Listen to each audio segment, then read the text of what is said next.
നമസ്കാരം. തലസ്ഥാന നഗരി പലതരത്തിലുള്ള വിപ്ലവകരമായ സമരങ്ങൾക്കും പ്രതിഷേധങ്ങൾക്കും ഒക്കെ സാക്ഷ്യം വഹിച്ചിട്ടുണ്ട്. എന്നാൽ ഇത്തരത്തിൽ സ്വന്തം കുഴി തോണ്ടുന്ന ഒരു പ്രതിപക്ഷത്തെയും അവരുടെ വിദ്യാർത്ഥി സംഘടനയെയും കേരള ചരിത്രത്തിലെ ജനങ്ങൾ ആദ്യമായിട്ടായിരിക്കും കാണുന്നത്. SFIയുടെ സെക്രട്ടേറിയറ്റ് സമരത്തിനിടയിൽ പോലീസുകാർ ബ്ലേഡ് ഉപയോഗിച്ച് വിദ്യാർത്ഥികളെ ആക്രമിച്ചു എന്ന് പറഞ്ഞ് മുൻ മന്ത്രി മുഹമ്മദ് റിയാസും CPM നേതാക്കളും കഴിഞ്ഞ ദിവസമാണ് രംഗത്തെത്തുന്നത്. ഷർട്ടൊട്ടും കീറാതെ ഷർട്ടിനുള്ളിലെ ശരീരത്തിൽ മാത്രം പോയി കൃത്യമായി മുറിവുണ്ടാക്കുന്ന ആ പ്രത്യേകതരം വിപ്ലവ ബ്ലേഡിനെ പറ്റി പോലീസ് വിശദമായി അങ്ങ് അന്വേഷിച്ചു. ഒടുവിൽ പുതിയ അപ്ഡേറ്റുകൾ പുറത്തു വന്നപ്പോൾ കമ്മ്യൂണിസ്റ്റ് മാഫിയയുടെ മറ്റൊരു കള്ളക്കളി കൂടി പൊളിഞ്ഞു. ബ്ലേഡ് കൊണ്ടുവന്നത് പോലീസല്ല, അത് പോക്കറ്റിലിട്ട് കൊണ്ടുവന്നത് സ്വന്തം SFI നേതാവ് തന്നെയാണെന്ന് പോലീസ് കൃത്യമായി കണ്ടെത്തി കഴിഞ്ഞു. അങ്ങനെ അതും നടന്നില്ല. മദ്യനയത്തിനെതിരെയും വിവിധ കോഴ്സുകളിലെ ഫീസ് വർധനയ്ക്കെതിരെയുമായിരുന്നു സമരം.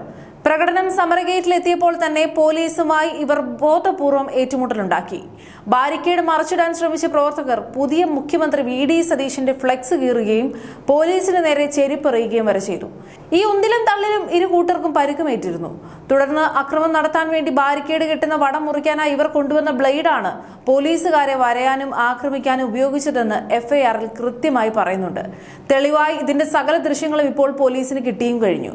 ബ്ലേഡ് ഉപയോഗിച്ച് പ്രവർത്തകർ ബാരിക്കേഡുകൾ കെട്ടിയ കയർ പൊട്ടിക്കാൻ ശ്രമിക്കുന്നതും പോലീസുകാരനെ ബ്ലേഡ് കൊണ്ട് ആക്രമിക്കുന്നതുമായ ദൃശ്യങ്ങൾ പുറത്തു വന്നതോടെ SFI സംസ്ഥാന പ്രസിഡന്റ് ശിവപ്രസാദ്, സെക്രട്ടറി സഞ്ജീവ് എന്നിവരുൾപ്പെടെയുള്ള 10 നേതാക്കൾക്കെതിരെ പോലീസ് ജാമ്യമില്ലാ വകുപ്പ് പ്രകാരം കേസെടുത്തിരിക്കുകയാണ്.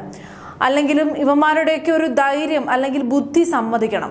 മുൻപ് തെരഞ്ഞെടുപ്പ് കാലത്ത് ഇറക്കിയ ആ വ്യാജ കാഫിർ സ്ക്രീൻഷോട്ട് തട്ടിപ്പ് പോലെയും പിണറായി വിജയന്റെ വീട്ടിലെ ED റെയ്ഡിനെതിരെ നടത്തിയ അക്രമ നാടകങ്ങൾ പോലെയും ആയിപ്പോയി ഈ ബ്ലേഡ് നാടകവും.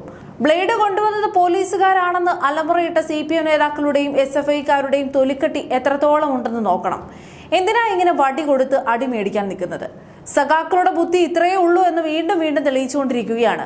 ഈ വിഷയത്തിൽ കള്ളപ്രചാരണം നടത്തിയ മുഹമ്മദ് റിയാസിനും CPM നേതാക്കൾക്കും ആഭ്യന്തരമന്ത്രി രമേശ് ചെന്നിത്തല നൽകിയ മറുപടി സോഷ്യൽ മീഡിയയിൽ ഇപ്പോൾ തരംഗമാണ്. പോലീസിന് നിയമപരമായി ഉപയോഗിക്കാൻ ലാത്തിയും തോക്കുമൊക്കെ കയ്യിലുണ്ടല്ലോ, അവരെന്തിനാണ് ബ്ലേഡ് ഒളിപ്പിച്ചു കൊണ്ടുവരുന്നത്? മാർച്ചിൽ ബ്ലേഡ് ആരാണ് കൊണ്ടുവന്നതെന്ന് ശാസ്ത്രീയമായി കണ്ടെത്തും എന്ന് ചെന്നിത്തല പ്രഖ്യാപിക്കുകയും ചെയ്തിരുന്നു. അതിന്റെ അടിസ്ഥാനത്തിൽ നടത്തിയ കൃത്യമായ അന്വേഷണത്തിലാണ് ഈ കള്ളന്മാരെ ദൃശ്യങ്ങൾ സഹിതം പോലീസ് പൊക്കുന്നത്. തിരുവനന്തപുരത്തെ സമരക്കാർക്ക് നേരെയുള്ള പോലീസിന്റെ ജലപീരങ്കി പ്രയോഗവും അതിലെ ചെളിവെള്ളവും ഇവർ നിയമസഭയിൽ അടക്കം വലിയ ചർച്ചയാക്കാൻ നോക്കിയിരുന്നു. മിനറൽ വാട്ടർ വെച്ച് തന്നെ തങ്ങൾക്ക് നേരെ ജലപീരങ്കി അടിക്കണം, ഞങ്ങൾക്ക് പൊതുമുതൽ നശിപ്പിക്കാം, എന്തുമാവാം എന്ന തരത്തിലാണ് ഇവരുടെ ഭാവം. ഭരണം മാറിയതിനു ശേഷം എല്ലാ ദിവസവും അക്രമ സമരങ്ങളുടെ വാർത്തകളാണ് ഇവർ ചമയ്ക്കുന്നത്. സമരങ്ങളുടെ സ്വഭാവവും രീതിയും മാറ്റേണ്ട കാലം അതിക്രമിച്ചു എന്ന് ഇക്കൂട്ടർ എപ്പോഴാണ് തിരിച്ചറിയുക?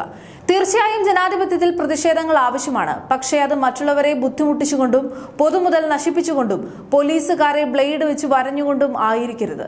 ചുരുക്കത്തിൽ CPM ഇതേ രീതി തുടർന്ന് പൊതുജനങ്ങളെയും പോലീസിനെയും വെറുപ്പിച്ചാൽ അടുത്ത തവണയും ഇവർക്ക് പ്രതിപക്ഷത്തിരിക്കേണ്ട അവസ്ഥ വരുമെന്നതിൽ യാതൊരുവിധ സംശയവുമില്ല. കാലോചിതമായ സമരരീതികൾ പരിഷ്കരിക്കാനും ക്രിയാത്മക പ്രതിപക്ഷമാകാനും നോക്കാതെ ഈ ഗുണ്ടാപ്പണി തുടർന്നാൽ ജനം നല്ല മറുപടിയാവും നൽകുക. ഇത്തരത്തിൽ അക്രമം കാണിക്കുകയും പോലീസിനെ ബ്ലേഡ് കൊണ്ട് വരയുകയും ചെയ്യുന്ന കുറ്റവാളികളെ ഒരു കാരണവശാലും ജയിലിൽ നിന്നും പുറത്തിറക്കരുത്. ഒരെണ്ണവും പുറത്തു വരാത്ത രീതിയിൽ കടുത്ത നിയമ നടപടികൾ തന്നെ സ്വീകരിക്കണം. എന്നാൽ മാത്രമേ നാളുകളിലൊക്കെ ഇത് ആവർത്തിക്കാതിരിക്കുകയുള്ളൂ. നിയമവാഴ്ച ഉറപ്പാക്കുന്ന പുതിയ ആഭ്യന്തരമന്ത്രി രമേശ് ചെന്നിത്തലയുടെയും പുതിയ UDF സർക്കാരിന്റെയും ശക്തമായ നടപടികളാണ് ഇനി വേണ്ടത്.